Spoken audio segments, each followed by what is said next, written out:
Okey, selamat pagi kelas eh. Okey, so kita sambung tajuk minggu lepas, okey, mikroorganisma.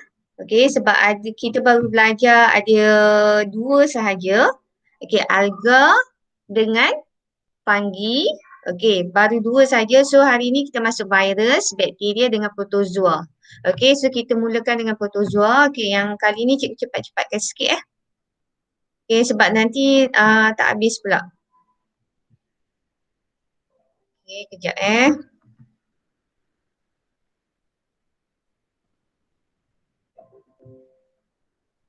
Okey, nampak kan slide kan? Okey, nampak. Nampak. Okey. Okey, good. Nampak slide.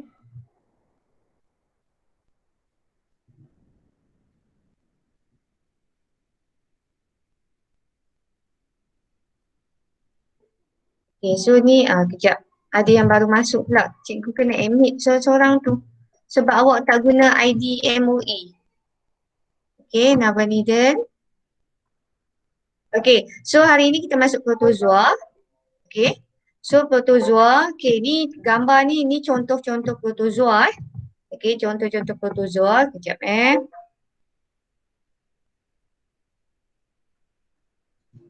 Pen lah. Okey, so ini contoh-contoh protozoa. Okey, protozoa yang kita tengok bawah mikroskop. Okey. Ni contoh, okey awak nampak kan dia macam slipper kan?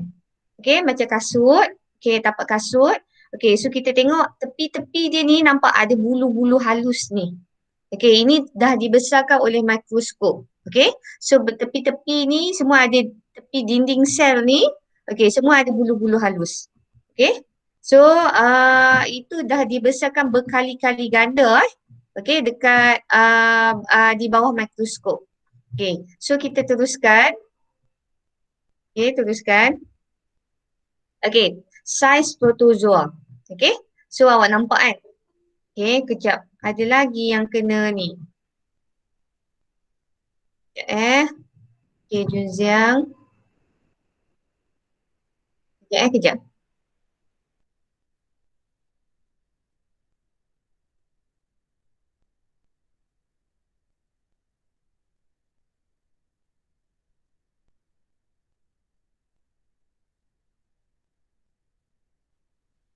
Okey. Okey, kita teruskan eh. Okey, kejap. Cikgu admit dulu lah ramai yang baru masuk ni. Okey, cikgu admit dulu. Kejap. Okey, ada lagi yang masuk. Okey, cikgu tunggu kejap.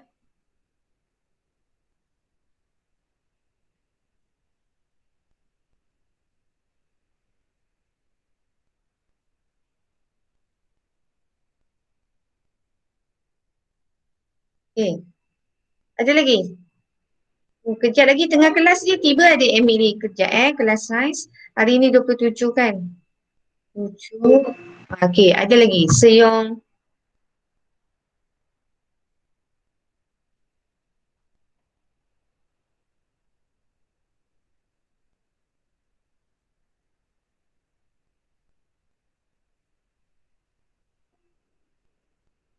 Okey, kejap. Kita tunggu kejap.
Ada lagi.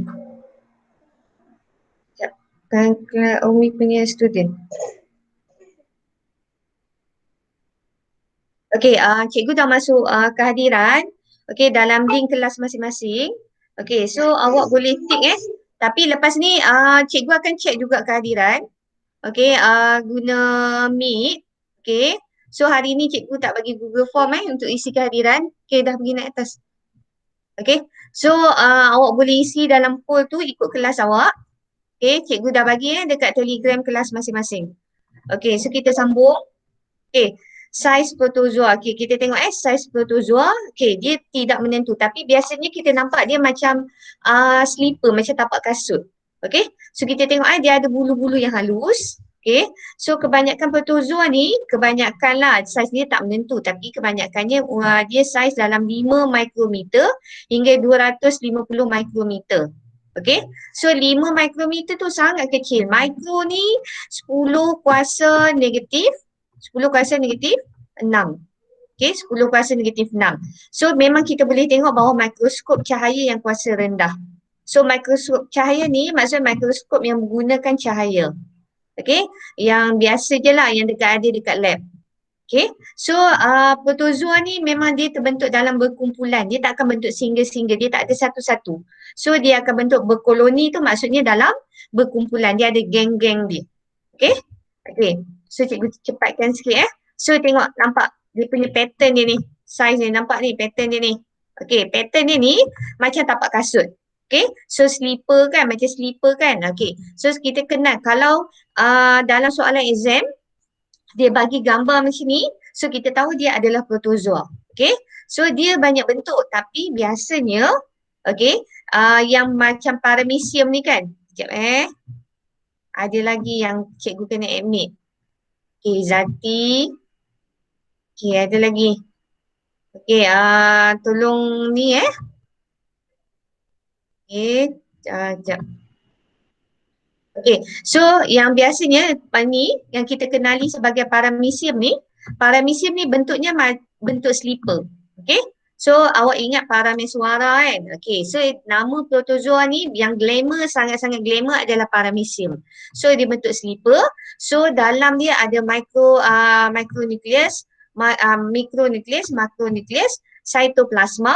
Okey, vakuol makanan, vakuol mengecut, membran sel dan rambut halus. Rambut halus ni dekat sini lah. Dekat dinding sel ni. Okey, yang dikenali sebagai cilia. So kita nampak So dia ada rambut halus ni. Halus-halus ni, kecil-kecil je. So dalam ni dia ada nukleus. So nukleus tu ada yang mikro, ada yang mikro. Okey, so banyaklah dalam ni. Dalam badan dia ni. So dia ada membran sel. So membran sel ni semua dinding sel. Okey, lepas tu dia ada vakuol makanan untuk buat makanan. Okey, semua lengkap. Sebab tu dia boleh hidup. Okey, so ingat pattern dia bentuk macam slipper ni adalah paramecium. Okey, so ini kita tengok Okey, cytoplasma. Okey, mikronukleus ini semua dalam buku teks. Okey, so kita ada vakuol makanan, vakuol mengecut. So vakuol ni yang mengecut ni dia fungsinya supaya dia nak bergerak. Bila dia nak bergerak dia akan mengecut. Okey, so dia senang gerakkan dia.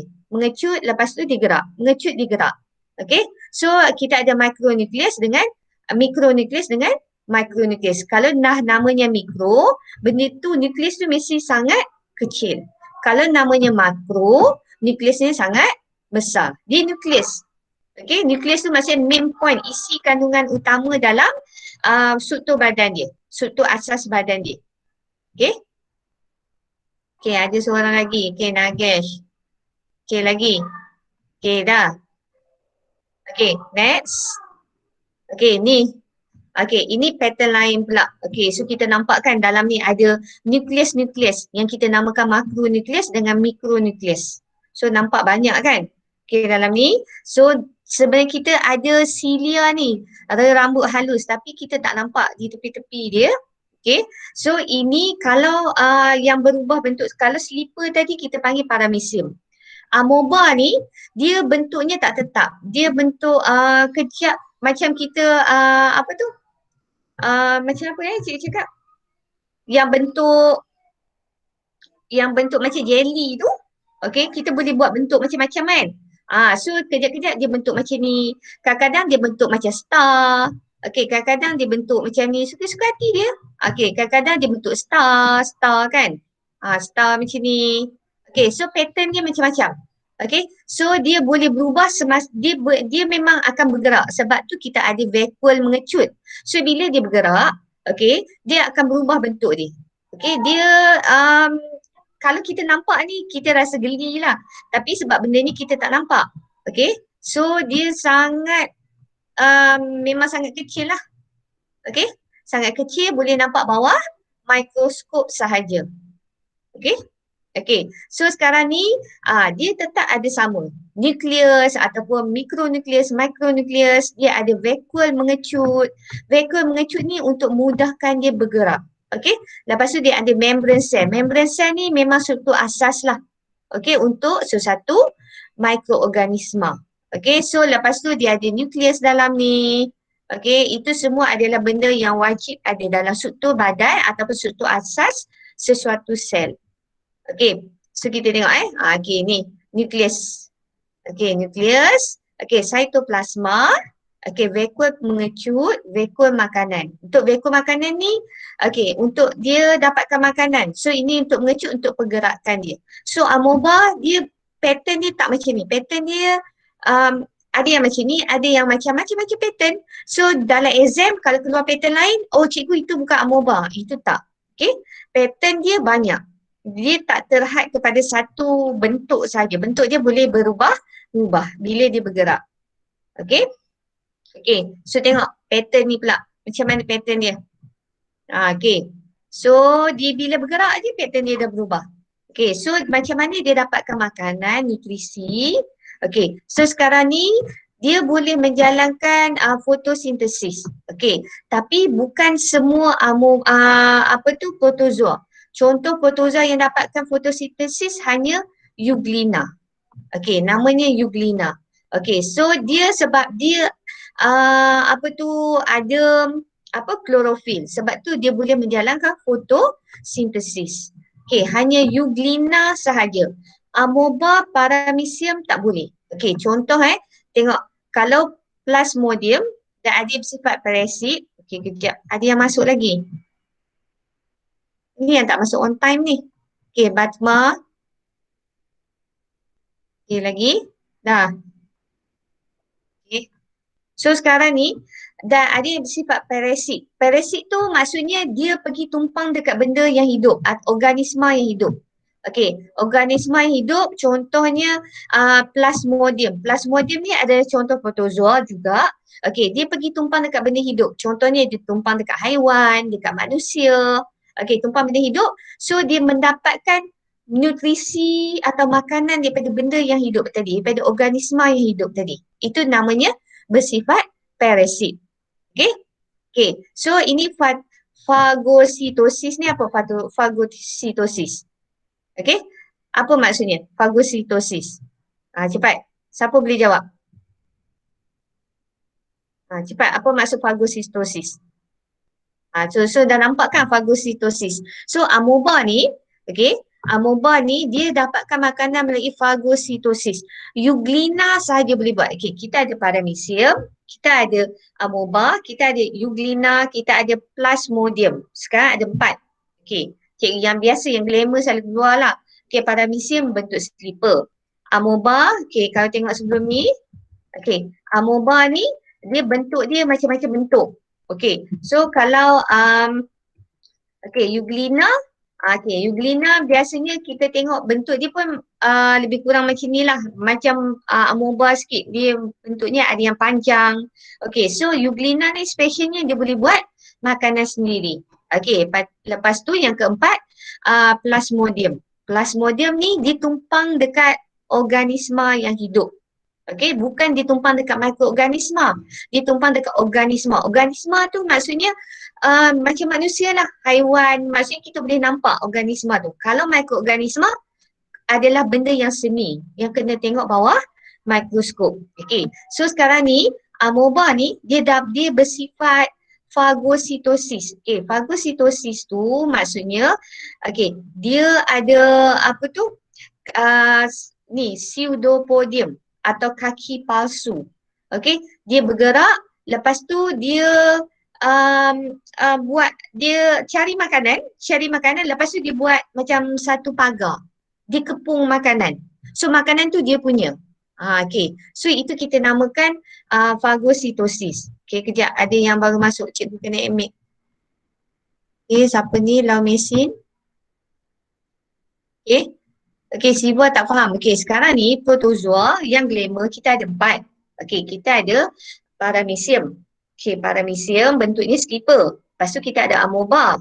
Amoeba bentuknya tak tetap. Lepas tu kita ada euglena. Okey, lepas tu kita ada plasmodium. Okey, so sekarang ni 4 jenis ni yang glamour ni. Okey, sebenarnya ada banyak lagi tapi biasanya kita naikkan 4 ini saja. Okey, so sekarang ni kita tengok amoeba. Okey, dia mendapat makanan secara apa? Macam mana dia dapatkan makanan? Secara fagositosis. Fagositosis ni maksudnya dia kepung makanan. Dia kepung, dia ada kaki palsu. Kaki palsu tu adalah silia tadilah, yang bulu-bulu halus tadi. Bulu-bulu yang dekat tepi badan dia ni. Kan? So lepas tu dia akan kepungkan makanan. Okay, so bulu-bulu halus tu kita atau kaki palsu tu kita panggil pseudopodium. Okay, so amoeba ni dia dapatkan makanan melalui fagositosis. Euglena dia buat makanan sendiri. Okay, plasmodium dia amoeba fagositosis. Okay, euglena fotosintesis. Plasmodium, plasmodium dia bersifat parasit. Maksudnya dia pergi tumpang dekat organisma hidup, contohnya dia tumpang dekat badan kita, lepas tu dia hisap darah kita. Dia dapatkan nutrien tu daripada badan kita, daripada kulit kita, semua dia dapatkan. Okey, ni tengok fagositosis. Okey, fagositosis. Amoeba bergerak ke arah makanan, kan dia nak kepung, dia dah dapat, dia dah nampak makanan. Okey, dia gerak. Kan dia boleh gerak so pattern dia berubah. So bila gerak dia akan kepung makanan, mengepung makanan. Okey, ni kita namakan kaki palsu ni, pseudopodium ni, kaki palsu. So sekarang ni bila dia dah kepung, itu dia punya makanan, bukan orang lain punya makanan. So dia akan bentuk vakuol makanan. Vakuol tu maksudnya dia buat pagar lah. Dia macam buat pagar. Orang lain dah tak boleh. Dia punya. Tadi dikepung sahaja. Dikepung saja maksudnya macam dia tutup pintu rumah dia. Okey, lepas tu dia buat pagar. Dia buat pagar maksudnya benda tu, makanan tu dah tak boleh pergi kat tempat lain dah. Okey, so dia buat vakuol. Vakuol ni macam pagar. Okey, lepas tu makanan tu dia ambil lah. Dia serap. Serap untuk sel dia, untuk badan dia. Untuk dicerna dan nutrien tu diserap. Okey, ini kita namakan dia dapatkan makanan secara fagositosis. Okey, fagositosis menggunakan kaki palsu. Kaki palsu ni namanya pseudopodium. Okey, contoh kan amoeba, dia berjalan, digerak kan. Tiba-tiba dia nampak makanan. So dia punya terus dikeluarkan dia punya kaki palsu. Masa digerak tu dia gunakan silia. Silia tu adalah bulu-bulu halus. Silia ni bulu-bulu halus. Lepas tu dia ada dalam ni vakuol mengecutkan. Okey, untuk kecutkan badan dia supaya badan dia boleh tolak ke depan. Silia ni pun akan tolong dia tolak. Okey, tolak. Bila dia gerak, so dia dah tolak ke depan, dia nampak ada satu makanan dekat depan ni. So masa tu dikeluarkan kaki palsu dia, namanya pseudopodium. Okey, kaki palsu dia tu terus kepung makanan macam tu. Kepung, and then bila dia dah dapat kepung makanan, okey, dia terus bentukkan vakuol makanan. Maksudnya macam pagar, macam orang lain tak boleh ambil.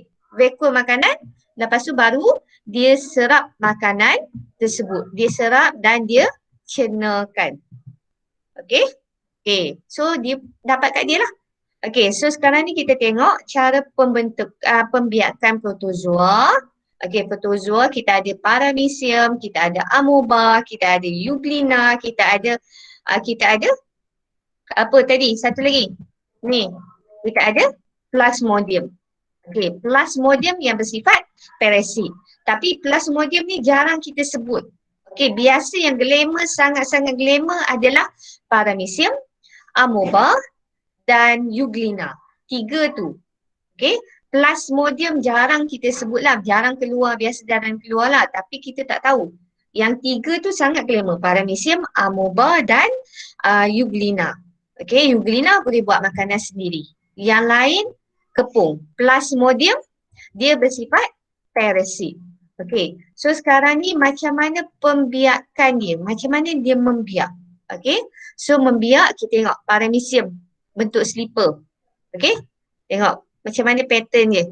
Okey, okey, amoeba bentuk dia. So cara pembiakannya kita namakan sebagai belahan dedua. Okey, belahan berdua. Okey, kita tengok belahan dedua ni, dia nukleus ni dia akan terbahagi. Nampak nukleus ni yang dalam ni? Ni nukleus ni ada seketul kan? Satu. Okey, lepas tu dia akan terbahagi kepada dua. Terbahagi pada dua. Lepas tu kita tengok membran sel pun akan mula terbahagi kepada dua. Okey. So kita tengok okey, membran sel ni pun akan terbahagi kepada dua dan last kali dia akan terputus. So jadi dua mikroorganisma yang sama. Okey, yang samalah. So paramecium juga. Okey, so dia membiak secara aseks dan belahan dedua. Okey, ni belahan dedua. Okey, belahan dedua. Okey, so ini pembahagian nukleus. Dia start dengan nukleus. Dalam ni mesti start dengan nukleus. Nukleus ni yang akan terbahagi kepada dua. Barulah kita start dengan cytoplasma yang biru ni. Ni yang biru ni namanya cytoplasma. Okey, lepas cytoplasma barulah membran sel ni ataupun dinding sel ni terpisah. Dia akan jadi dua bahagian. Okey? Okey, so sekarang ni selinduk. Okey, apa maksud selinduk? Selinduk membahagi dua untuk membentuk dua sel anak yang mempunyai bahan genetik yang serupa dengan induk. Selinduk ni maksudnya proses tadilah. Sel bukan selinduk ni, sel induk. Bukan selinduk Sel induk tadi dia tersalah ni. Cikgu tersalah ni. Okey, sel induk ni dia akan terus bahagi dua. Bila dah membran sel ni dah cuba start membahagi, terus dia akan terputus. So sel induk ni dia akan terbahagi kepada dua. Anak dia ni, genetik dia ni semua kandungan selnya sama macam induk. Macam induk ni. Sebiji sama, serupa dengan induk. Okey. Tengok lagi. Pembiakan seks. Okey, tadi kita dah tengok sebelum ni. Okey, dia ada pembiakan secara aseks dan belahan dedua. Okey, ini yang ketiga pembiakan seks. Okey, seks. Tengok. Okey, kita ada mikronukleus, mikronukleus. Okey, kita ada mikronukleus, mikronukleus. Okey, lepas tu kita nampak. Okey, kalau bila sebut pembiakan seks, dua mikroorganisma ni, dua ni, contohnya ini adalah paramecium A. Okey, paramecium A. Ini paramecium B. Okey, paramecium B. Okey, kejap Kejap bising pula. Ada yang nak masuk lagi? Tak ada kan? Okey, kejap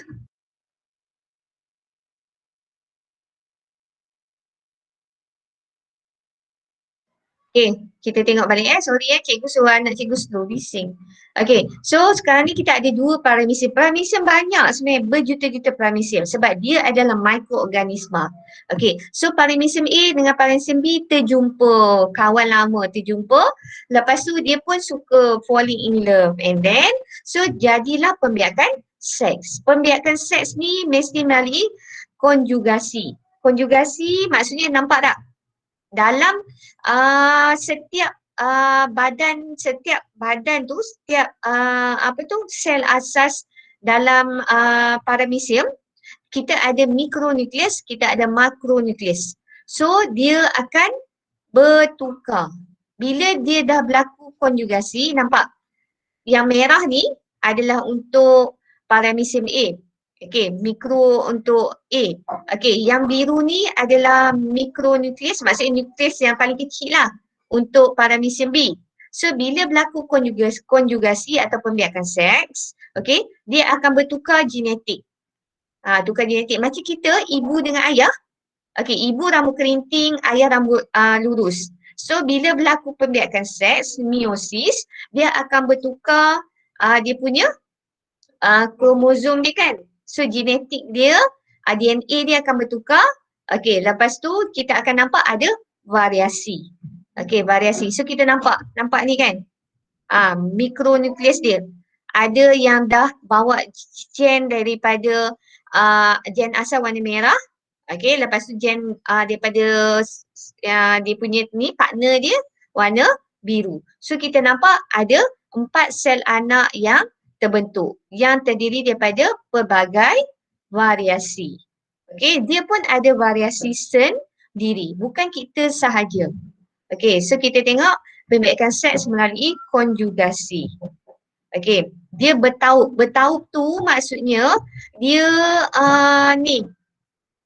dia melekat. Dia kalau macam ni, kalau macam ni, contoh kan, macam ni, dia tak akan jadi pembiakan seks, dia mesti bertaup. Bertaup tu maksudnya dia akan melekat. Okey, bila dia dah melekat, dia touch, okey, lepas tu baru dia boleh tukar genetik, benda genetik maksudnya nukleus dalam ni, dia bawa genetik dia kan. Dia pun ada nukleus juga kan, so dia bawa genetik dia. So dia akan tukar, so kita akan nampak anak yang terbentuk ada banyak variasi. Variasi tu maksudnya genetik yang berlainan. Okey? Okey, next. Habitat. Okey, ni kita nampak tengok pattern ni. Okey, pattern ni. Okey, tengok habitat. Okey, habitatnya biasanya paramecium ni, okey, dia dekat air tawar. Air tawar tu contohnya sungai, dekat pasir, dekat kolam, okey, dekat longkang pun boleh juga. Dekat benda-benda yang bukan air yang masin. Air masin adalah air laut. Okey, so lagi kalau paramecium ni, kalau kita ambil air tu, sampel air tu, lepas tu kita letak bawah mikroskop, kita akan nampak banyak paramecium. Okay, so dekat lab, kita memang ada sampel paramecium. Okay, paramecium tu, nanti awak boleh tengok bawah mikroskop, memang nampak pattern dia memang sebiji macam slipper. Okay, macam tapak kasut. Okay, so amoeba ni, amoeba pula, okay, dia dekat kawasan yang lembap. Kawasan yang lembap. Okay, dia dekat air tawar ada juga, tapi dia banyak dekat tanah yang lembap. Okay, dia dekat air laut, dia dekat perumah. Perumah tu maksudnya dia tumpang dekat mana-mana. Okay, so dia lebih bebas. Okay, dia lebih bebas, dia banyak tempat-tempat. Okay, kalau paramecium dia hanya dekat air tawar. Air tawar tu maksudnya bukan tempat yang air masin, maksudnya sungai, kolam, tasik. Okay. Okay lagi. Okay, dah habis. Ada soalan sampai sini? Faham? Faham, cikgu. Okay, good. Okay, dah jangan berseman Batma, belajar. Okay. Okay, minggu lepas untuk kelas Puan Lim dia dah habiskan 5 mikroorganisma. Okay, dia sama dengan cikgu, kita buat hari Khamis, okay, tempat yang sama dekat lab hari tu, tapi Puan Lim habiskan semua, Puan Lim laju. Okay, cikgu yang slow sikit dengan awak. Okay, so hari ni memang cikgu kena habiskan 5 mikroorganisma ni. Okay, belajar Navaniden, jangan bersembang. Okay, tadi poll tadi tolong ni okay, belajar tau. Okay, Kahau macam biasa check attendance. Lepas tu Siba tolong check attendance untuk 5 Zinan Okey, cikgu. Okay, check daripada list tu awak tengok siapa ni. Jangan tanya dia orang siapa hadir ke tak. Nanti dia orang tipu. Okay, so sekarang ni kita teruskan bakteria. Okay, bakteria ni memang menarik. Okay, so bakteria ni lah yang yang biasa mengganggu kesihatan kita. Okay, So inilah bakteria-bakteria yang wujud di alam. Okay. So bakteria ni dia banyak jenis. Okay, kalau kita tengok pattern ni kan. Kalau tengok ini pattern macam ni, panjang. Okay. So ini pattern macam ni. Bakteria dia boleh guna antibiotik kalau dia berbahaya. Kalau dia tidak berbahaya, contohnya dia dalam kutu tu macam mana cik cakap? Dalam awak tahu yogurt kan? Yogurt, awak tahu apa tu? Apa? Apa ya? Vitagen. Okey, Vitagen itu semua adalah bakteria yang baik. Okey, bakteria yang baik kita panggil prebiotik atau probiotik. Okey, itu bakteria yang baik untuk usus kita. So yang tak baik itulah yang menyebabkan kita sakit. Okey, so tengok ini pattern dia. Okey, ini pattern dia. So bakteria ni, okey tengok dia lagi kecil. Kalau tadi protozoa dia 5 kan paling kecil 5 kan. 5 mikrometer. Sekarang ni bakteria paling kecil untuk lampu tu. Bakteria paling kecil adalah 0.2 mikrometer. Sangat halus. Paling besar pun 10 mikrometer. Okey, dia sangat-sangat halus. Okey, so kita tengok lagi Okey, so dia tu biasanya kita tak tengok bakteria lah dekat lab. Kita tengok yang lain.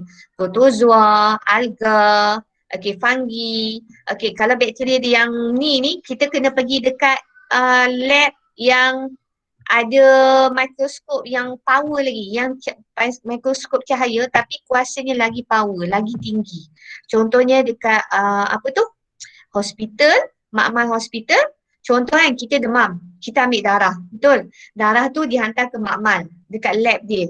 Okay, so dalam lab tu di makmal hospital tu dia guna mikroskop cahaya yang kuasanya sangat tinggi, yang power, yang high power.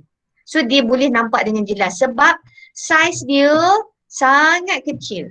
Sangat kecil. Kalau kita guna kat lab tu kita tak nampak. Okey, sebab bakteria ni dia adalah unisel. Sebab tu dia sangat kecil. Okey. Next, bentuk dia. Tengok tu. Awak boleh nampak kan gambar ni bentuk. Ni macam ni. Ini pattern macam ni.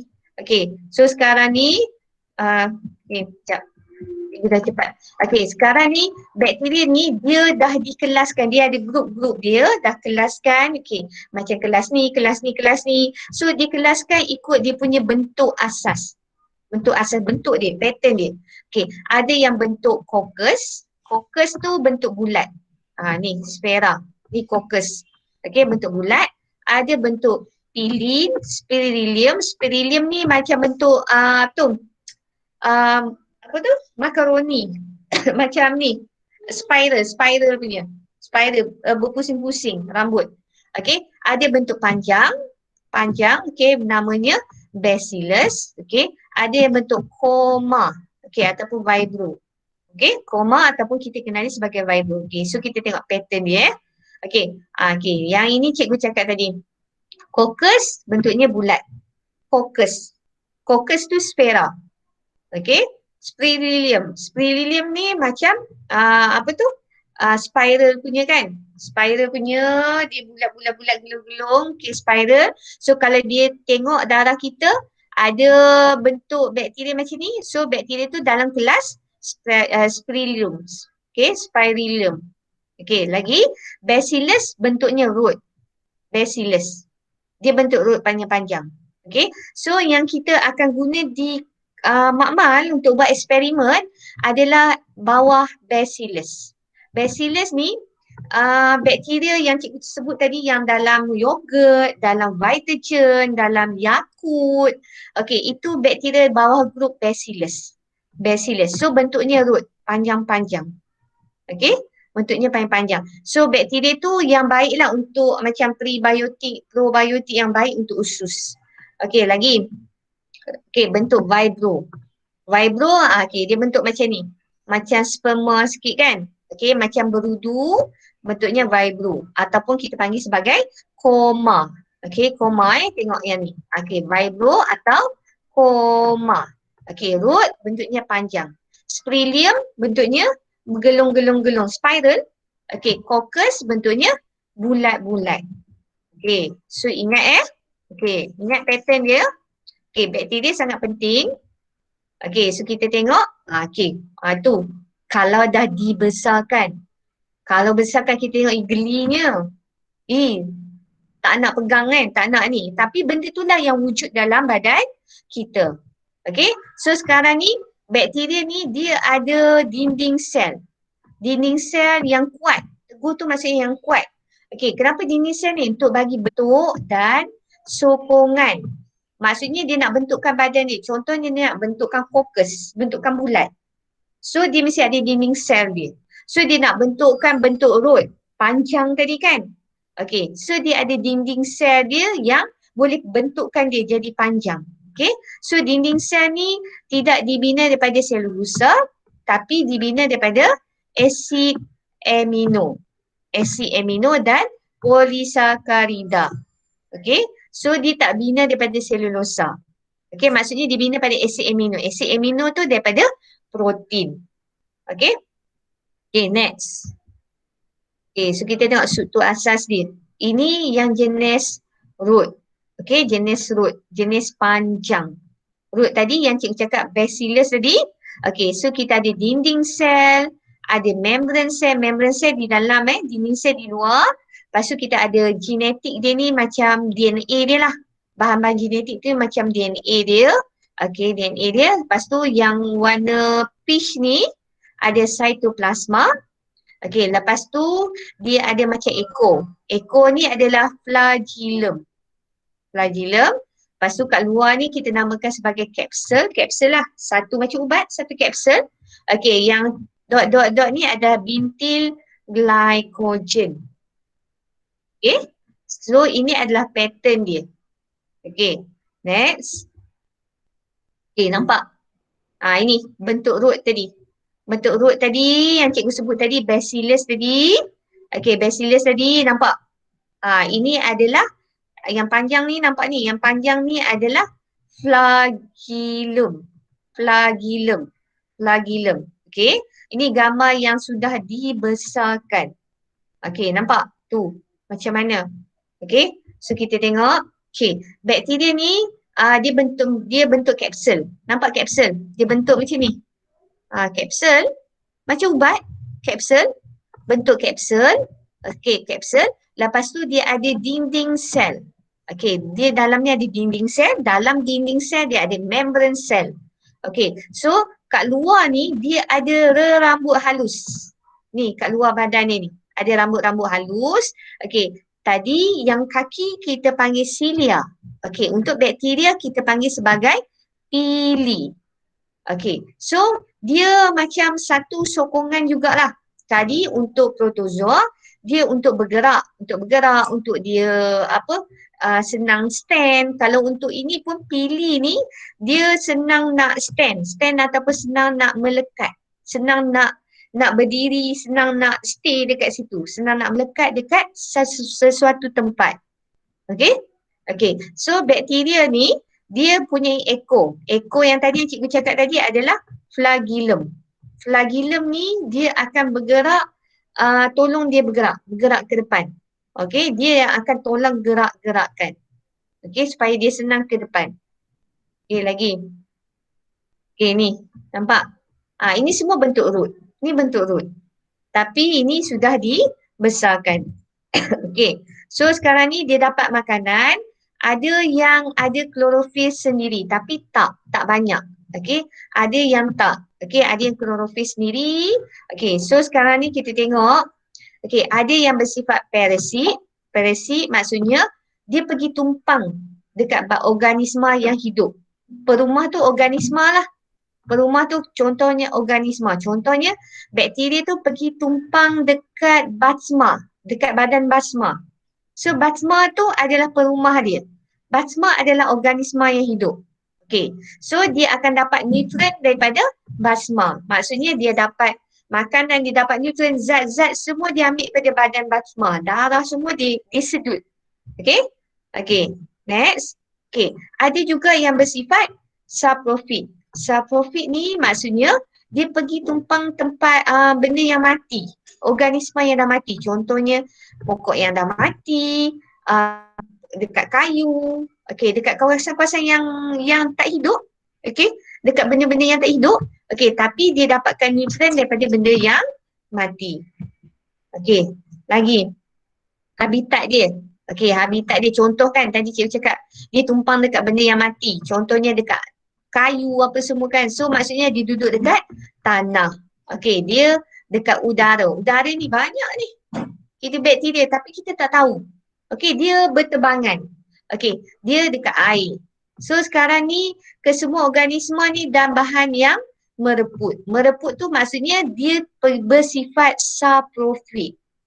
Saprofit maksudnya dia tumpang dekat benda-benda yang sudah mati, saprofit. Kalau ditumpang dekat organisma yang hidup, kita namakan sebagai parasit. Contoh kita ada kucing. Kucing tapi bakteria dah masuk, dia tumpang dekat badan kucing tu. So kita nampak kucing tu akan dapat penyakit. So itu adalah bersifat parasit. Okey, cara pembiakan. Okey, pembiakan. Okey, pembiakannya dia membiak secara aseks. Okey, aseks iaitu belahan dua dan membiak secara seks. Seks tu secara konjugasi. Okey, belahan kedua dan seks. Okey. So kita tengok belahan dua. Sama je. Sel induk. Okey, lepas tu dia akan dinding sel, cytoplasma semua akan terbelah. Okey, cytoplasma dulu dia akan terbelah. Okey, lepas tu membran sel, dinding sel pun akan terbelah. Membran sel ni, dinding sel kat luar ni terbelah dan dia akan jadi dua sel baru yang sama macam sel induk. So dua sel baru ni kita namakan sebagai sel anak. Okey, ini adalah belahan dua. Belahan dua dibelah aja macam tu. Pembiakan aseks. Okey, kalau pembiakan seks, okey, pembiakan seks kita ada mikroorganisma A, kita ada mikroorganisma B. Okey, dua mikroorganisma ni A dengan B. Okey, lepas tu dia berlaku dia touch lah, dia dekat, lepas tu dia pandai tau. Apa bakteria ni? Dia ada macam dia hulurkan tangan lah. Okey, bakteria A hulurkan tangan, bakteria B dia hulurkan tangan. So dia akan touch, dia akan rapat. So dia akan rapat, ini kita namakan tangannya ni yang dia hulurkan ni namanya sebagai tube konjugasi. Dibentukkan, dikeluarkan tube tu. So bila dikeluarkan tube tu, dia dah tangan dengan tangan. Okey, dia tu so dia akan rapat, dia akan bertemu. So dia bertemu so dia akan pindahkan genetik daripada bahagian ni pindah ke sini. Ini pindah ke sini, ini pindah ke sini. So genetiknya berpindah. So kita akan dapat dua sel anak yang berlainan genetik. Sel anak tu kandungan tadi, sel anak dengan kandungan genetik yang sama ni maksudnya dia sama dengan sel induk. Tapi antara anak yang C dengan anak yang D, okey, dia tak sama genetik. Okey, tapi dia sama dengan sel induk. Okey. So sekarang ni pemindahan bahan genetik berlaku apabila sebahagian plasmid didermakan. Okey, ada dia ini derma ke sini. Sini pun boleh dermakan ke sini sebenarnya. Dua-dua boleh dermakan. Dia bukan satu sahaja. Okay. So dia genetik yang sama ni sama dengan sel induk. Okay. Okay. Konjugasi bakteria. Okay. Kita nampak kan?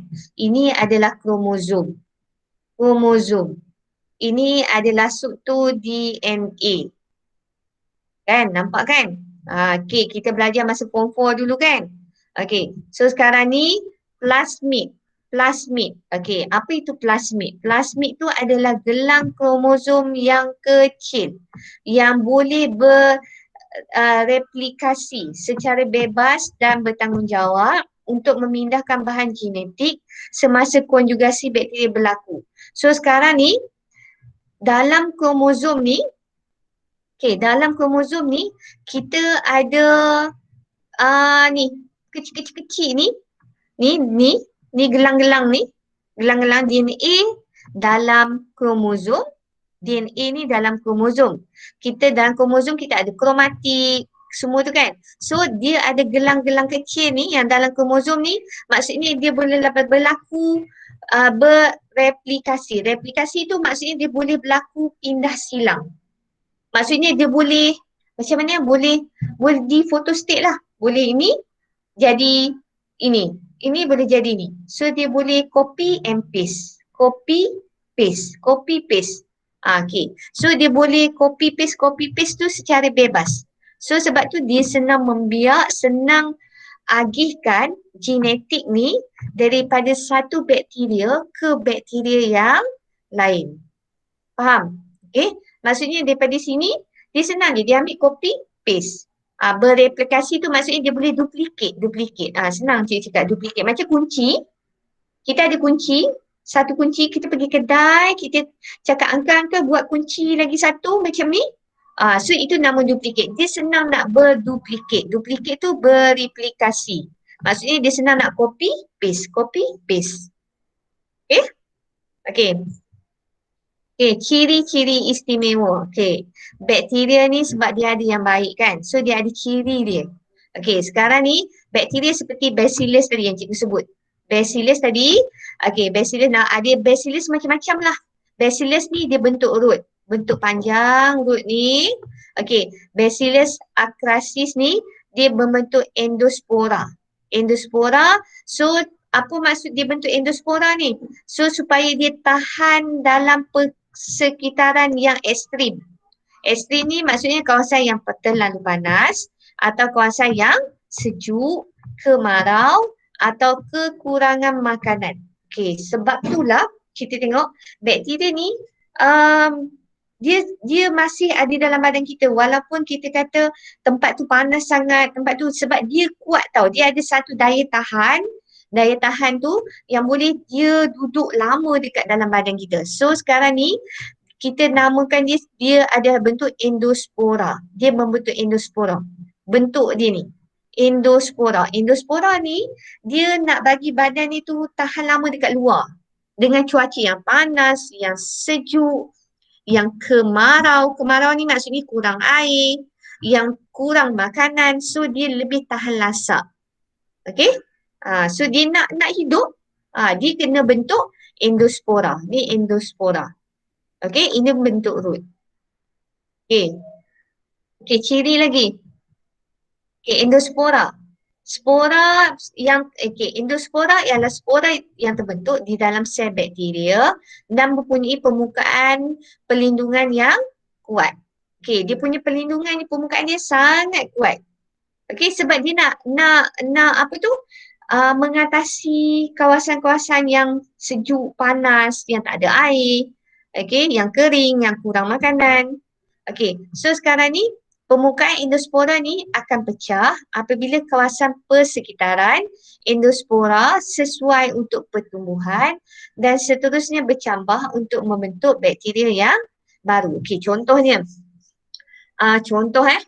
Okay, sekarang ni bakteria ni bila dia duduk tempat yang panas kan, dia duduk kat luar. Okay, duduk kat luar, contohnya bakteria tadi, bacillus tadi, cikgu letak kat luar ni, dekat lab, simpan dalam botol, tempat yang panas yang biasa. Okay, dia akan bentuk endospora. Endospora tu maksudnya ada satu bentuk yang lebih tahan lasak. Okay, dia lebih tahan lasak, lebih tahan dengan cuaca sekeliling. Okay, lepas tu, okay, bila dia apa tu, tiba-tiba cikgu kita tengah buat eksperimen. Kita ambil bacillus tadi, kita letak dalam petri dish, dalam piring petri tu, kita letak dia. Ada jelly tadi. Okay, agar-agar nutrien tadi, agar-agar tu jelly tadi tu yang cikgu dah masakkan. Biasa pembantu makmal masakkan, dia dah letak makanan dalam tu. So, jelly tadi dia adalah kawasan yang lembap. Kawasan yang lembap tau. Jelly, kawasan yang lembap, okay, kita dah letak makanan. So pada masa tu terus dia pecahkan endospora tu. Endospora tu terus pecah. Dia pecahkan. Maksudnya macam tadi endospora tadi macam dia pakai baju lah. Dia pakai baju untuk atasi kawasan yang katakan sejuk ke panas ke, dia terpaksa pakai baju untuk kawal. persekitaran dia. So bila dia masuk kawasan yang tadi cikgu kata agar-agar tadi, jelly tadi, kawasan tu dah lembab. Bila dah lembab, dia kata dia tengok oh sesuai lah untuk dia membiak. So dia buka baju tu. Maksudnya dia buka, dia pecahkan endospora. Bila dia pecah endospora tu, so dia boleh membiak dengan senang. Sebab persekitaran dia sesuai untuk dia membiak. Kawasan yang lembab. Okey, itu maksudnya endospora. Okey, endospora. So dia akan bertumbuh atau membiak dan seterusnya bercambahlah membiak, okey, dan membentuk bakteria yang lain, bakteria yang baru. Okey, endospora. Okey, next. Okey, permukaan perlindungan. Ini endospora tadi. So kita panggil semua ni endospora. Ni, macam cikgu cakap tadi, kita pakai baju. Okey. So bila dia rasa tempat tu dah selamat, dah okey, so dia akan pecahkan kawasan endospora ni. So dia akan membiak seperti biasa. So dalam endospora ni kita ada spora. Okey, tengok spora yang terbentuk di dalam sel bakteria yang mempunyai permukaan perlindungan yang kuat. Okey, permukaan perlindungan yang kuat ni. Ni, spora dalam sel tadi. Dia ada permukaan perlindungan yang sangat kuat. Okey, tempat yang kurang air, tempat yang kurang makanan, dia akan bentuk endospora untuk kawal dia. Kawal dia maksudnya persekitaran dia supaya dia lebih tahan lasak, lebih tahan lama, lebih tahan untuk hidup dekat kawasan tu. Tapi bila kita gerakkan dia ke kawasan yang lebih lembab ataupun kawasan yang tadi yang panas, tiba-tiba hujan, kawasan tu jadi lembab, okey, dia akan pecahkan endospora tu dan dia akan membiak dengan lebih banyak. Okey. Okey, so sebab tu bakteria dia tahan lasak. Okey. Okey, dah habis. Lagi satu, virus. Sampai sini, faham ke tidak? Faham cikgu. Okey, faham. Okey, faham. So dah tinggal 26 ni. 26 tu termasuk cikgu. Cikgu dah ni 24. Okey, faham kan? Okey. So bakteria ni memang dia sangat-sangat tahan lasak. Okey? Sebab itulah kita perlukan something lah untuk mengatasi bakteria ni. Okey? Okey, something tu adalah antibiotik. Okey, kalau untuk bakteria yang tak baik lah. Okey, so kita tengok next. Virus. Okey, virus ni sangat glamour. Okey, virus ni hanya boleh diatasi menggunakan vaksin. Okey, vaksin untuk orang yang sihat. Okey, antibiotik, okey, beza antibiotik, beza vaksin. Antibiotik untuk yang sedang sakit. Vaksin untuk yang sihat.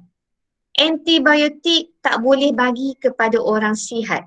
Vaksin tak boleh bagi kepada orang yang sakit. Okey, faham?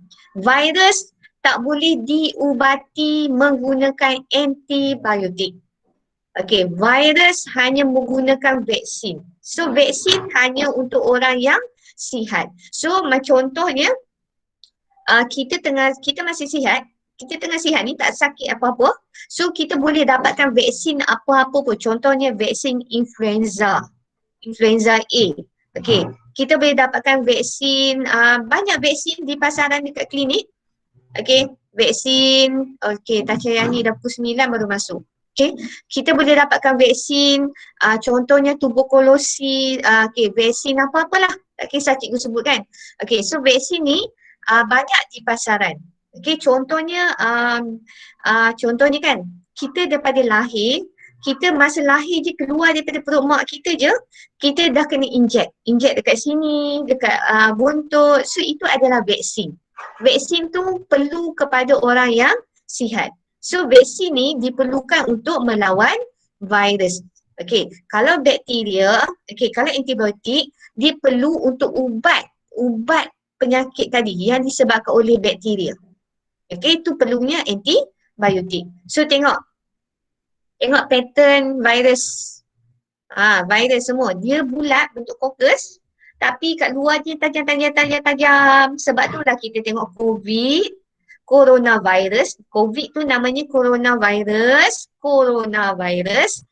Dia macam ni pattern dia. Okay. Okay, so kita tengok. Ni kat luar ni. Tajam ni. Okay, tajam ni. Okay, tengok saiz dia. Saiz dia tadi, kalau apa tu bakteria, saiz dia adalah 0.2 paling kecil kan? Paling kecil 0.2. Tapi virus ni adalah antara 5 ni, dia yang paling seni. Paling seni tu paling kecil. Paling kecil, sangat-sangat kecil. Okay, paling kecil. So paling kecil ni dia memang kena guna mikroskop yang sangat power. Mikroskop cahaya yang berkuasa paling tinggi. So saiz dia memang sangat kurang daripada 0.5 mikrometer. Okay, dia yang paling seni. Okay, next. Okay, so mikroskop cahaya yang sangat power ataupun kita panggil mikroskop tu adalah mikroskop elektron. Okay, yang sangat power. So tengok macam mana dia buat ni dekat lab dia. Okay, dia investigate, dia kaji virus ni. Okay. Okay, next. Kita tengok bentuk-bentuk virus. Okay, ini semua pattern-pattern virus. Okay, semuanya luarnya dia tajam-tajam. Okay, luarnya dia ada tajam-tajam. Okay, tengok ni semua tajam-tajam luar. Cuma ada yang Ebola ni saja dia bentuk panjang. Bacteriophage ni dia tajam juga tapi tajamnya hanya macam kaki dia untuk stem. Yang lain semua sama. Rabies ni biasanya dekat anjing atau kucing. Hepatitis ni kan kita ada kan penyakit hepatitis, sebab tu virus yang adalah hepatitis. HIV untuk AIDS, adenovirus, influenza, papilloma virus ni, rotavirus, glamour rotavirus, herpes virus. Okay, ni semua adalah virus. Coronavirus je tak masuk dalam ni. Okay, so patternnya bentuk berbeza. Kebanyakan bentuk sfera lah. Sfera atau fokus. Okay, ada bentuk helix. Helix tu ini. Ini bentuk helix. Helix ada bentuk polyhedral. Okay, dia macam panjang sikit. Polyhedral ni macam panjang lah. Panjang sikit. Ada yang bentuk gabungan. Gabungan helix dengan polyhedral. Okay, so biasanya banyak bentuk sfera.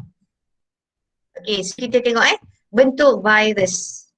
Okay, bentuk virus, helix panjang, polyhedral, kompleks. Kompleks ni gabungan. Okay, polyhedral. Okay, sfera. Okay, sfera. Kita tengok virus influenza. Okay, virus influenza. So dalam kat luar ni, luar ni biasa kita panggil dinding sel kan. Dinding sel dia terdiri daripada lapisan protein. Okay, lapisan protein. So dalam ni ada RNA dia. RNA tu macam DNA lah. Macam DNA. Okay, so yang untuk ni, lapisan protein juga ataupun dinding sel ni terdiri daripada lapisan protein. Lepas tu dalam ni dia ada RNA. RNA tu DNA dia. Okay, sama je. Okay, ni virus mosaic. Okay, bentuk helix. Helix panjang. Okay, bentuk polyhedral. Polyhedral ni macam bentuk pentagon, hexagon, nonagon. Okay, polyhedral. Okay, so dia ada DNA. Okay, ada glycoprotein kat luar ni dengan lapisan protein. Okay, contohnya adenovirus. Okay, yang last kali ini adalah gabungan. Kompleks gabungan helix dengan polyhedral. So contohnya adalah bacteriophage. Bacteriophage. Okay, bacteriophage. Okay, next. Okay, so kita tengok. Ini struktur asas dia. Okay, struktur asas. So sekarang ni dia ada yang cikgu sebut tadi DNA kan. DNA tu adalah asid deoksiribonukleik ataupun asid ribonukleik. Lebih kurang lah DNA dengan RNA. So dia dekat dalam-dalam ni. Kat dalam ni. So sekarang ni dia dilindungi oleh lapisan protein. Lapisan protein ni kat luar. Kat dinding sel ni. Luar sekali. Lapisan protein. Okay.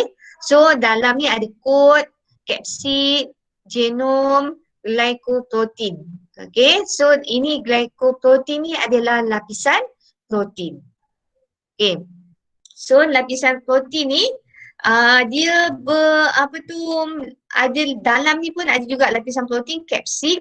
Okay, dia nak tentukan bentuk-bentuk virus. Tentukan bentuk-bentuk dia lah, sama ada bentuk sfera. Okay, ada bentuk macam ni tadi kan awak tengok kan, bentuk helix, bentuk polyhedral, okay, atau bentuk polyhedral, helix ataupun gabungan kedua-duanya. Okay, next. Okay, tu nampak live. Ni gambar dia. Tu pattern dia. Ini dah dibesarkan berjuta-juta kali saiz dia. Okay. Kalau kita boleh nampak macam bola besar tu, boleh main toin tu, mesti ni.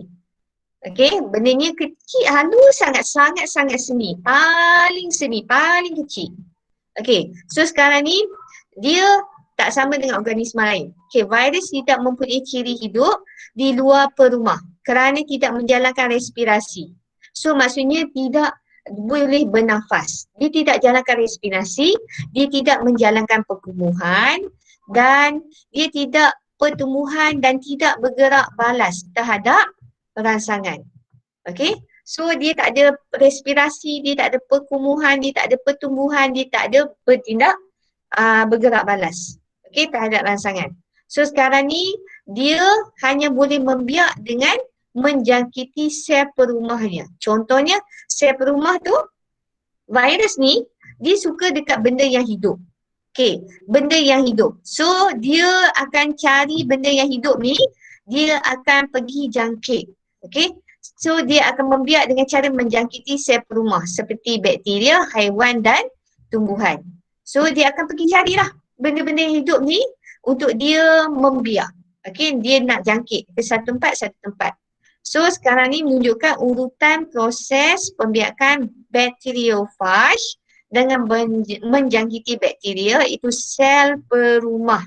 Okay, sekarang ni perumah dia, tuan rumah dia adalah bakteria. Tuan rumah adalah bakteria. Tapi virus pergi dekat dalam rumah tu. So sekarang ni dia akan jangkit kepada bakteria. Bakteria tu adalah tuan rumah dia. Okay, so sekarang kita tengok Okay, kita tengok. Ini semua dalam buku teks. Okay, kita tengok bakteria. Ini bakteria ni. Bakteria ni tuan rumah dia. Tuan rumah, virus ni hanya pergi melawat. Virus tu dia pergi-pergi je, dia terus lekatkan diri dia dekat pintu rumah orang tu. Pintu rumah tu maksudnya dekat permukaan sel tu. Okay, permukaan sel perumah tu. Sel perumah tu adalah sel bakteria. Dia terus melekat.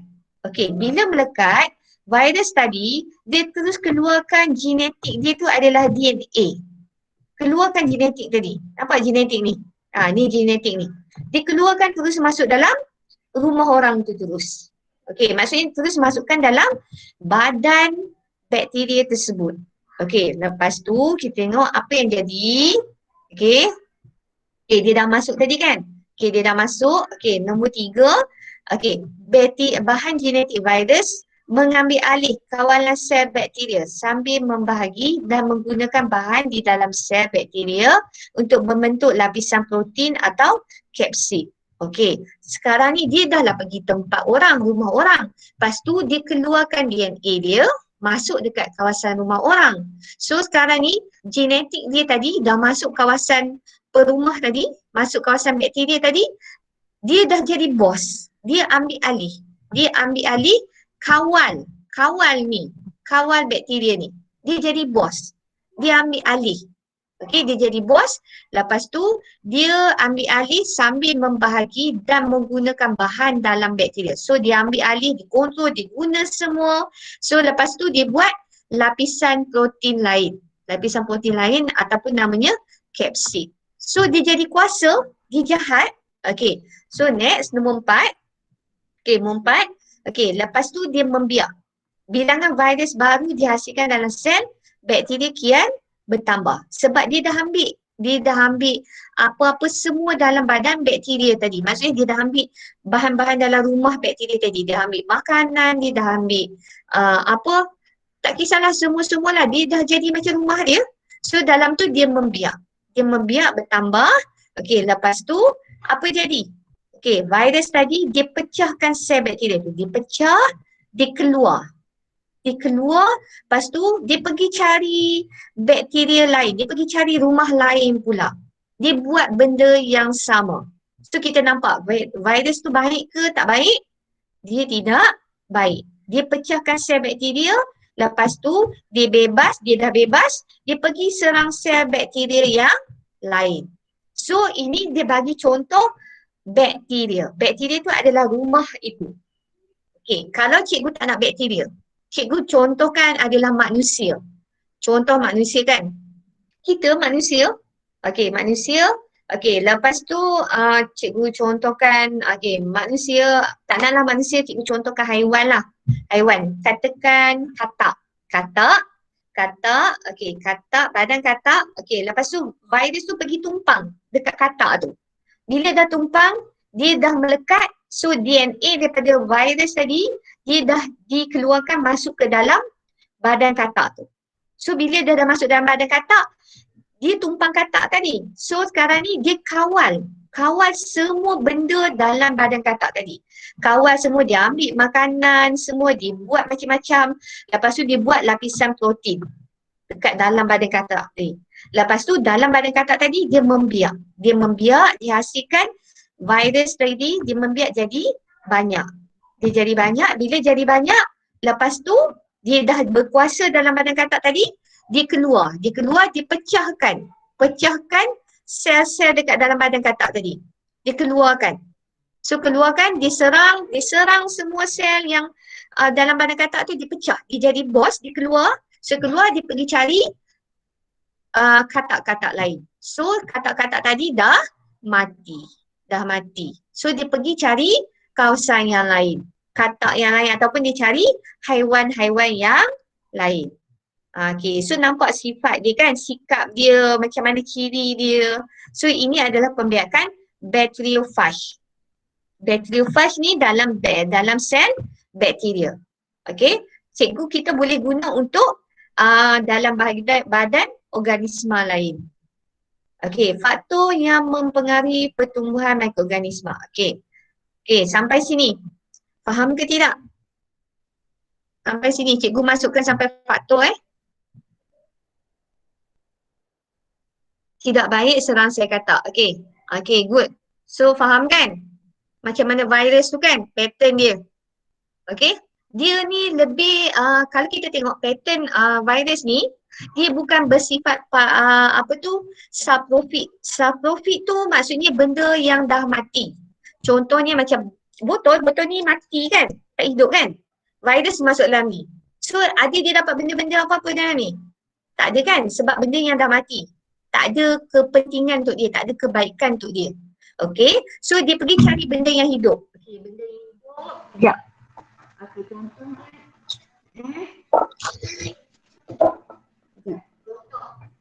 Okay, virus ni, okay, dia masuk dekat benda ni. Benda ni benda yang hidup. Benda yang hidup. So benda yang hidup, kita tahu dia ada banyak. Dia ada banyak nutrien dalam badan dia. Dia ada zat macam-macam. Dia ada asid amino, dia ada protein, dia ada segala-segalanya. So virus pergi serang. Bila pergi serang dekat benda yang hidup, sikap virus ni, sifat dia adalah bersifat parasit. Parasit. Dia suka benda, dia bersifat parasit. Parasit ni jahat, dia suka pergi cari benda yang hidup. Ataupun dia pergi cari dekat kucing ke, anjing ke. Okay, benda-benda yang hidup. Okay, dia nak musnahkan. So bila dia dah inject DNA dia masuk dalam ni, dia dah membiak dengan banyak. And then lepas tu, dia pecahkan, dia keluar, dia pergi merebak ke tempat lain. Okay, so macam itulah coronavirus. Coronavirus, contoh coronavirus, dia pergi masuk dekat dalam badan orang A. Orang A lah, badan orang A. So dia dah inject DNA dia dalam ni, dia dah membiak dengan banyak. Okay, lepas tu dia dah ambil semua nutrien semua dalam badan perumah tadi, orang yang A ni. Lepas tu dia terus pecahkan pecah.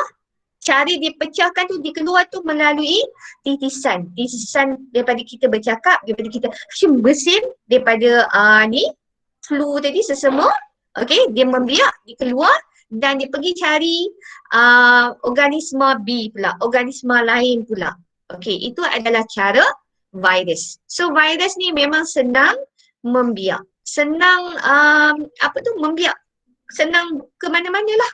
Okey, sebab dia bebas. Okey, dia bebas melalui udara sahaja. Dia tak perlukan tempat yang lembap ke, yang kering ke, yang apa. Cuma tempat yang kering tu melambatkan pembiakan dia. Cuma kalau dia masuk dekat orang A, okey, dalam badan orang A, kita tahu badan kita adalah situasi yang bersifat ada lembap, okey, senang untuk dia membiakkan. So dia sangat suka.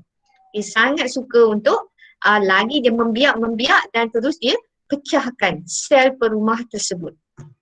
Okey, itu virus. Okey, cikgu masuk tajuk ni, teruskan yang ni. Faktor. Okey, faktor. Okey, faktor ni lah yang kita nak buat eksperimen.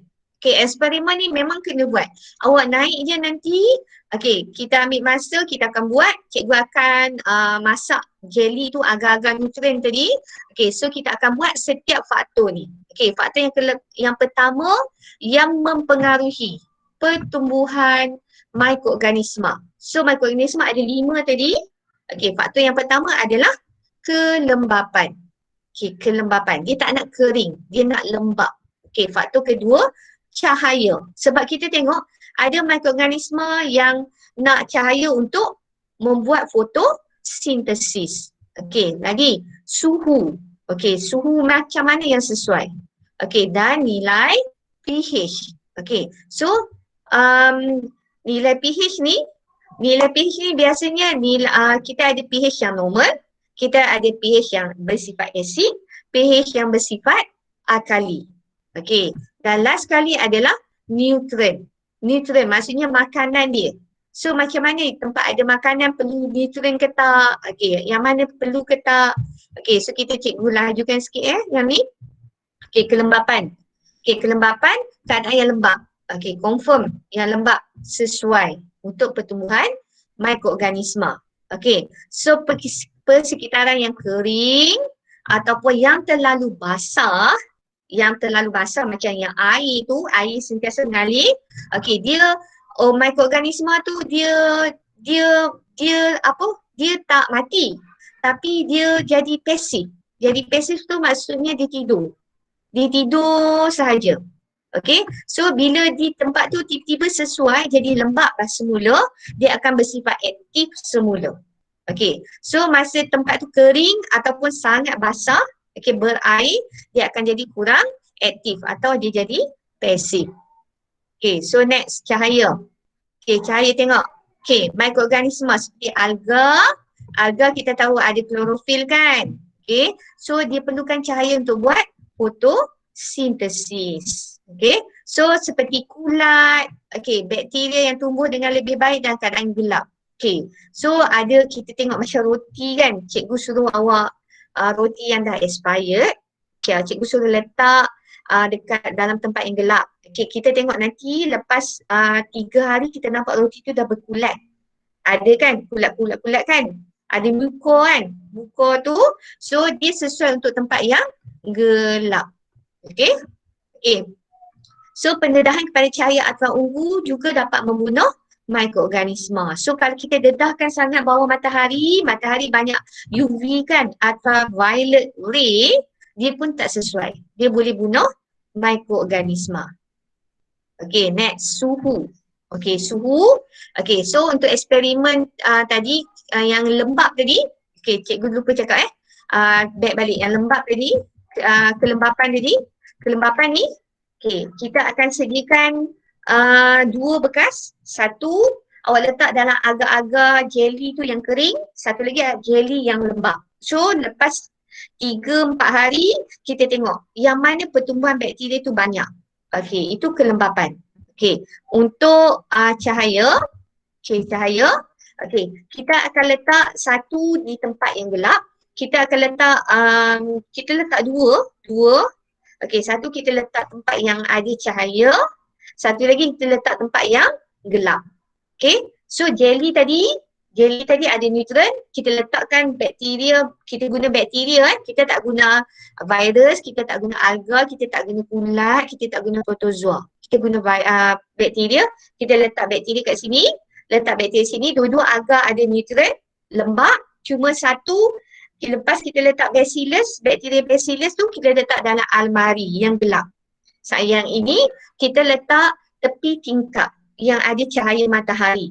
Okey, lepas 4 hari ke 5 hari kita tengok apa perubahan yang terjadi pada bakteria tadi. Bakteria biasa kat sini kita guna adalah mikroorganisma yang kita guna adalah bakteria bacillus. Okey? Okey, suhu. Okey, suhu pula Okey, tengok suhu. Okey, suhu yang sesuai untuk pertumbuhan bakteria, pertumbuhan mikroorganisma adalah yang sesuai untuk pertumbuhan mikroorganisma adalah 35 hingga 40. Maksudnya ini suhu yang normal. Okey, yang normal. Sebab itulah kita mikroorganisma ni suka badan kita sebab suhu badan kita 36, 35, 37. Okey, sesuai untuk pertumbuhan dia. Kalau suhu yang rendah macam dekat dalam freezer, peti sejuk yang sangat rendah, yang beku tu, ataupun dekat sini pun boleh, cikgu letak sini je lah, tak payah freezer lah sini. Okey, dia akan menjadikan mikroorganisma tu jadi pasif. Merencatkan ni, merencat ni, dia jadikan mikroorganisma ni pasif. Okey, alamak. Okey, jadi pasif. Okey, jadi pasif maksudnya dia rehat sahaja. Dia tunggu suhu yang sesuai, baru dia membiak. Okey, kalau suhu yang terlalu panas, contohnya dalam oven ataupun letak betul-betul bawah panas matahari, dia pun akan jadi pasif. Pasif ataupun kalau suhu tu sangat tinggi, terlalu tinggi, dia terus mati. So untuk kes suhu ni, faktor suhu ni, kita ada 3 petri dish, piring petri. Cikgu letak neutron, agak-agak neutron, piring petri A, piring petri B, agak-agak neutron juga, piring petri C. Agak-agak neutron so dia lembap A, B, C. A cikgu, lepas tu cikgu letak bacillus dekat 3 piring petri ni. Lepas tu A ni cikgu letak pada suhu bilik. Ini suhu bilik. Letak aja dalam bilik, dalam makmal. Okey, B kita pergi letak dalam peti. Okey, dekat makmal ada peti peti sejuk Dia letak dalam peti sejuk. Okey, lepas tu piring petri C tadi kita letak dalam oven. Dekat makmal pun ada oven. Letak dalam oven. Lepas 3 hingga 4 hari kita tengok yang mana pertumbuhan bakteria paling banyak. Kita guna mikroorganisma adalah bakteria. So kita tengok yang mana paling banyak, piring A ke, piring B ke, piring C. Confirm yang paling banyak adalah piring A yang kita letak pada suhu bilik. Okey, yang letak pada suhu bilik. Okey, next. Okey, yang keempat. Cikgu habiskan faktor hari ni Okey, minggu depan kita masuk tajuk lain. Okey, nilai pH. Okey, nilai pH. Cikgu cakap tadi kan?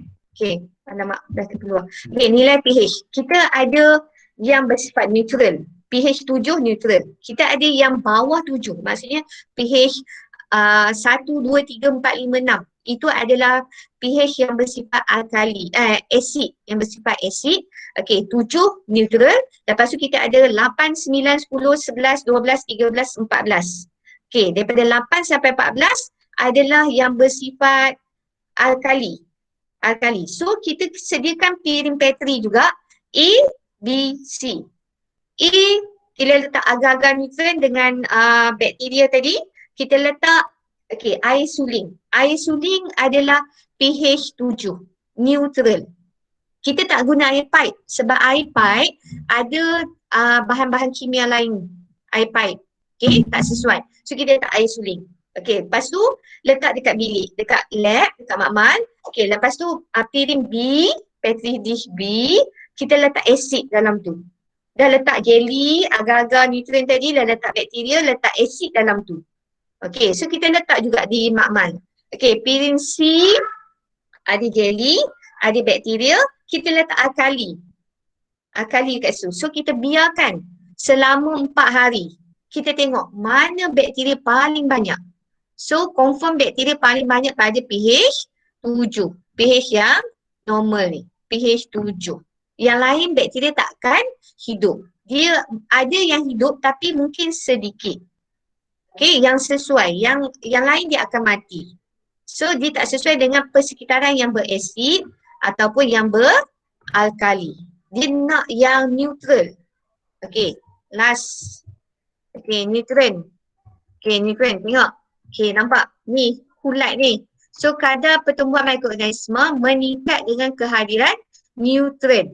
Okay, kadar pertumbuhan mikroorganisma akan terencat. Terencat tu maksudnya dia akan jadi pasif. Okay, jadi pasif. Okay, terencat tu kita keluar ni pasif dengan kehadiran neutron yang sedikit. Okay, walaupun dengan kehadiran neutron apabila faktor lain seperti kelembapan, cahaya, suhu dan nilai pH adalah terhad. Okay, terencat tu ataupun dia terus jadi, dia tak hidup. Okay, dia macam ni, kita buat eksperimen. Ada 2 piring Petri, satu cikgu letak agar-agar sahaja. Tak ada letak neutron, maksudnya cikgu tak letak makanan langsung. Piring B, cikgu letak jelly, agar-agar dengan neutron. Dengan neutron. Okey, lepas tu cikgu letak bakteria bacillus dekat sini. Ini pun cikgu letak bakteria bacillus. Lepas tu kita tutup dia dan tinggalkan di atas meja di makmal. Kita nak suhu yang normal.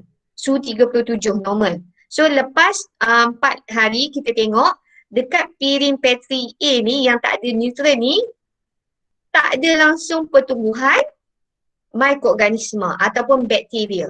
Sebab dia tak ada makanan. Okey, piring B kita nampak banyak pertumbuhan bakteria. Sebab dia ada neutron yang lengkap. Yang untuk dia membiak. Okey, faham sampai sini? Okey, so 1.2 kita sambung minggu depan. Okey, kejap. Faham tak sampai sini? Ada soalan? Boleh faham cikgu. Okey, boleh faham, senang kan? Tak susah kan? Okey, yang lain faham? Siva dah kata faham. Okey, so tadi poll tadi, okey, tolong poll kan kehadiran. Okey, Kahau dengan Siva tolong check kehadiran based on people ni. Okey, people ni. Okey, homework awak. Okey, homework awak.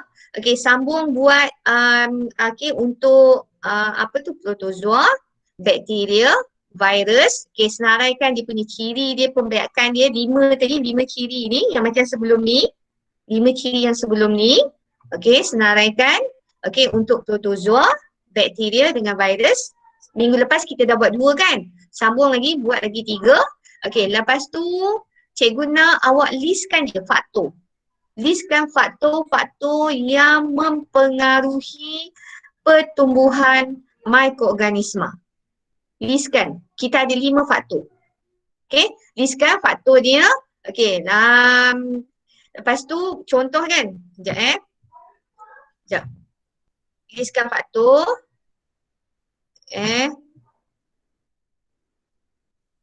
Ni. Okey, listkan faktor ni macam ni, faktor yang mempengaruhi pertumbuhan bakteria. Okey, lepas tu cikgu nak kelembapan, awak tulis kat sini. Kelembapan, sekejap. Sekejap, pen. Okey, tulis kelembapan yang sesuai. Mana yang sesuai? Okey, lembab. Okey, lembab sangat sesuai. Tulislah, lembab. Kawasan yang lembab. Okey, kita tahu yang sesuai. Okey, cahaya bawah apa? Tempat yang gelap. Okey, yang sesuai dia membiak. Tempat yang gelap. Okey, suhu pada berapa suhu? Yang sesuai. Cikgu nak yang sesuai sahaja. Yang sesuai untuk dia membiak. Okey, pada suhu 35. Okey, 35 hingga 40. Okey, awak tulis. Okey, yang sesuai. pH apa yang sesuai? pH 7. Okey, 7. Okey, pH 7. Lepas tu neutron. Okey, neutron yang ada neutron. Yang neutron yang lengkap. Okey, so tulis itu je. Macam tu je. Okey, faham? Boleh? Okey, tulis simple je macam tu untuk faktor. Tak payah tulis yang slide yang panjang-panjang ni. Cikgu tak nak. Cikgu nak yang itu je. Okey. Ada soalan? Faham? Senyap je? Okay. Fatma join tak? Okay, boleh. Okay, good. Nagesh, okay, good semua.